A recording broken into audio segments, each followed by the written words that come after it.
السلام علیکم ورحمۃ اللہ وبرکاتہ۔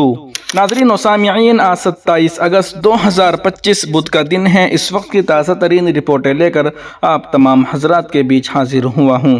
آپ سے درخواست ہے کہ اس ویڈیو کو مکمل دیکھیں اور اپنے تمام دوستوں احباب کے پاس اس ویڈیو کو شیئر فرمائیں اور اس چینل کو سبسکرائب ضرور فرما دیجیے۔ چلیے پہلی رپورٹ شروع کرتے ہیں۔ مدرسوں کو سیل کرنے کا معاملہ، جمعیت علماء ہند کی پیٹیشن پر اتراکھنڈ حکومت کو نوٹس جاری۔ ریاستی حکومت کو 6 ہفتے کے اندر جواب داخل کرنے کی ہدایت۔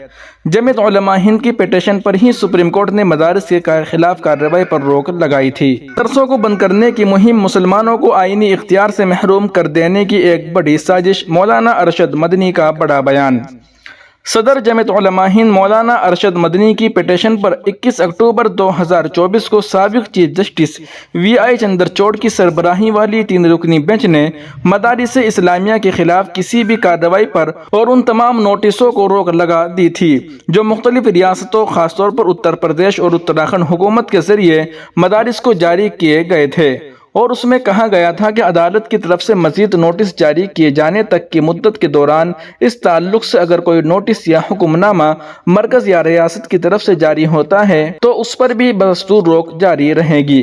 اس کے باوجود اتر پردیش، تریپورہ اور اتراکھنڈ وغیرہ میں مدارس کے خلاف ہونے والی غیر منصفانہ اور امتیازی کارروائی ہو رہی تھی، جس کے خلاف جمعیت علماء ہند نے سپریم کورٹ میں ایک پیٹیشن داخل کی تھی، جس پر سماعت کرتے ہوئے عدالت نے 14 مئی 2025 کو جمعیت علماء ہند کو اتراکھنڈ ہائی کورٹ سے رجوع کرنے کی ہدایت کی تھی، جس پر عمل کرتے ہوئے اتراکھنڈ ہائی کورٹ میں ایک پیٹیشن داخل کی گئی تھی، جس پر آج سماعت ہوئی۔ اپنی اس پیٹیشن میں جمعیت علماء ہند نے کہا کہ اتراکھنڈ مدرسہ ایجوکیشن بورڈ ایکٹ 2016 میں رجسٹریشن کو لازمی قرار نہیں دیا گیا ہے اور نہ ہی غیر رجسٹر شدہ مدرسوں کو غیر قانونی کہا گیا ہے۔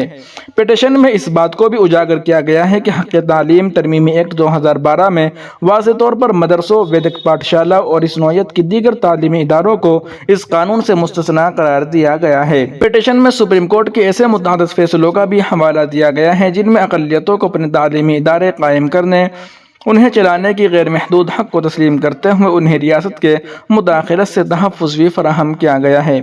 پیٹیشن میں یہ بھی کہا گیا ہے کہ اتراکھنڈ میں صرف مدرسوں کو نشانہ بنانا غیر آئینی، امتیازی اور بدنیتی پر مبنی عمل ہے۔ قابل ذکر ہے کہ چیف جسٹس کی سربراہی والی بینچ نے آج سماعت کی اور مدرسوں کے خلاف کی جاری غیر آئینی کارروائی کے خلاف ریاستی حکومت کو نوٹس جاری کیا۔ چیف جسٹس گوہانتن نریندر اور جسٹس سبھاش اپادھیائے نے جمعیت علماء ہند کی جانب سے پیش ہونے والے سپریم کورٹ کے سینئر ایڈوکیٹ سنجے ہیگڑے کی بحث کی سماعت کے بعد سرکار کو جواب داخل کرنے کا حکم دیا۔ دوران سماعت سنجے ہیگڑے نے عدالت کو بتایا کہ ریاست میں دینی مدارس کو بغیر نوٹس دیے یکے بعد دیگرے بند کیا جا رہا ہے، جبکہ مدرسہ ایکٹ کے مطابق مدارس کا رجسٹریشن لازمی نہیں ہے۔ آئین ہند نے بھی اقلیتوں کو اپنے ادارے قائم کرنے کا حق دیا ہے۔ سرکاری وکیل نے جمعیت علماء ہند کی جانب سے داخل پیٹیشن پر اعتراض کیا اور کہا کہ اس معاملے میں جمعیت علماء ہند کو پیٹیشن داخل کرنے کا قانونی حق نہیں ہے، کیونکہ جن مدارس کے خلاف کارروائی کی گئی ہے وہ آج عدالت کے سامنے نہیں ہیں۔ سرکاری وکیل کے اعتراض پر چیف جسٹس نے سنجے ہیگڑے سے سوال کیا کہ عدالت ان کی پیٹیشن پر کیوں سماعت کرے، کیونکہ وہ براست متاثر نہیں ہے، جس پر سنجے ہیگڑے نے کہا کہ یہ معاملہ صرف مدارس کو بند کرنے کا نہیں ہے، بلکہ جس طرح سے سرکار منمانی کارروائی کر رہی ہے اس کے خلاف کوئی بھی عدالت سے رجوع ہو سکتا ہے۔ ہماری یہ درخواست ہے کہ عدالت سرکار کو منمانی کرنے سے روکے اور قانون کی پاسداری کرنے کا پابند بنائے۔ انہوں نے عدالت کو مزید بتایا کہ ریاست کی جانب سے مدارس کے خلاف کی جا رہی کارروائی اقلیتوں کو حاصل آئینی حقوق کے آرٹیکل 14، 15، 19، 25، 26 اور 30 کے خلاف ورزی ہے۔ صدر جمعیت علماء ہند مولانا ارشد مدنی نے جمعیت علماء کیوں کے سوال پر کہا کہ مظلوموں کو انصاف دلانا اور انسانیت کی بنیاد پر بلا تفریق خدمت کرنا جمعیت علماء ہند کا مشن ہے۔ متاثرین کی درخواست پر ہی جمعیت علماء ہند نے کورٹ کا رخ کیا ہے۔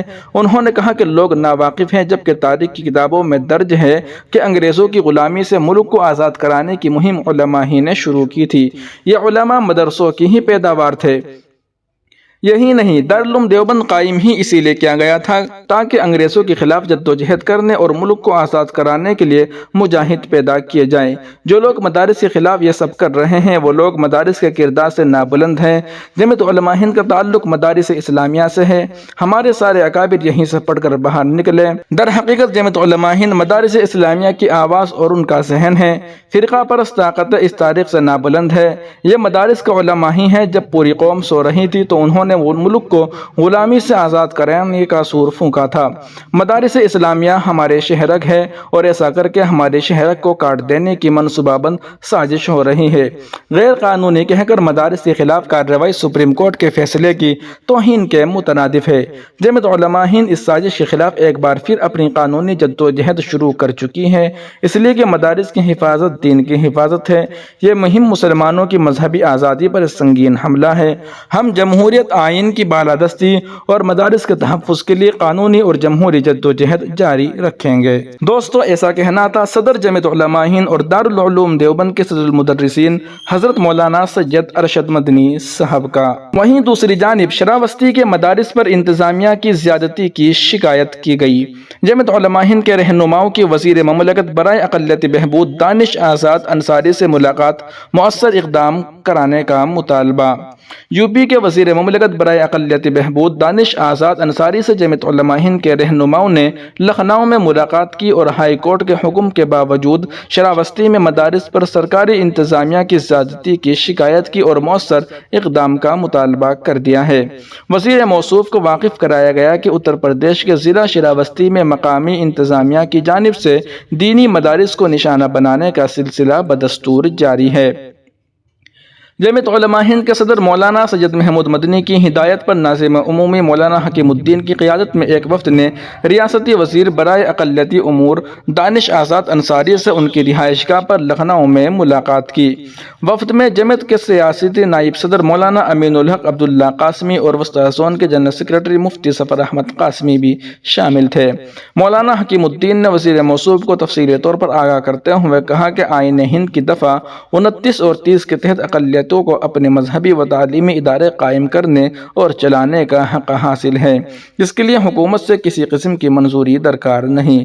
اس کے باوجود انتظامیہ منظور شدہ اور غیر منظور شدہ دونوں طرح کے مدارس کو نشانہ بنا رہی ہے، جو کہ سراسر امتیازی رویہ اور غیر قانونی عمل ہے۔ وزیر اقلیتی امور دانش آزاد انصاری نے وفد کی بات غور سے سننے کے بعد صورتحال کی سنگینی کا اعتراف کیا اور کہا کہ دینی مدارس کے قیام و انتظام کے لیے منظوری لازمی نہیں ہے اور حکومت کی جانب سے کئی سالوں سے منظوری دینے کا عمل بھی بند ہے، ایسے میں نوٹس جاری کرنا کسی طور پر مناسب نہیں۔ انہوں نے فوری طور پر ضلع شراوستی کے ڈسٹرکٹ مجسٹریٹ اور دیگر افسران سے فون پر تفصیلات طلب کی اور اس معاملے کو وزیر اعلیٰ تک پہنچانے کا وعدہ کیا۔ ساتھ ہی یہ یقین دہانی کرایا کہ جلد ہی دوبارہ ملاقات ہوگی جس میں عملی اقدامات کی صورتحال پیش کی جائے گی۔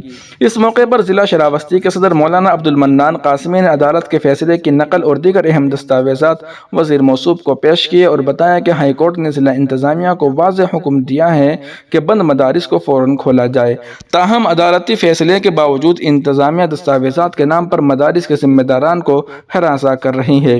وزیر سے ملاقات کے بعد مولانا حکیم الدین فوری طور پر شراوستی روانہ ہوں گئے، جہاں وہ متاثرہ مدارس کا معائنہ کریں گے اور ضلع مجسٹریٹ سے ملاقات کر کے براہ راست بات کریں گے۔ یاد رہے کہ اتر پردیش کے بعض اضلاع میں حالیہ عرصے سے مدارس کی غیر معمولی دباؤ اور کڑی نگرانی کا سامنا ہے۔ ماہرین قانون کا کہنا ہے کہ یہ اقدامات نہ صرف آئین کی روح کے خلاف ہیں بلکہ اقلیتوں کے بنیادی حقوق کو بھی مجروح کرتے ہیں۔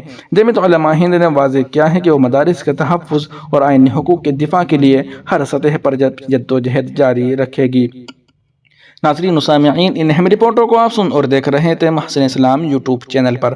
تمام تازہ ترین اپڈیٹ حاصل کرنے کے لیے بھی ویڈیو کے نیچے سبسکرائب والے آپشن پر کلک کر کے اس چینل کو سبسکرائب ضرور کر لیجئے گا۔ السلام علیکم ورحمۃ اللہ۔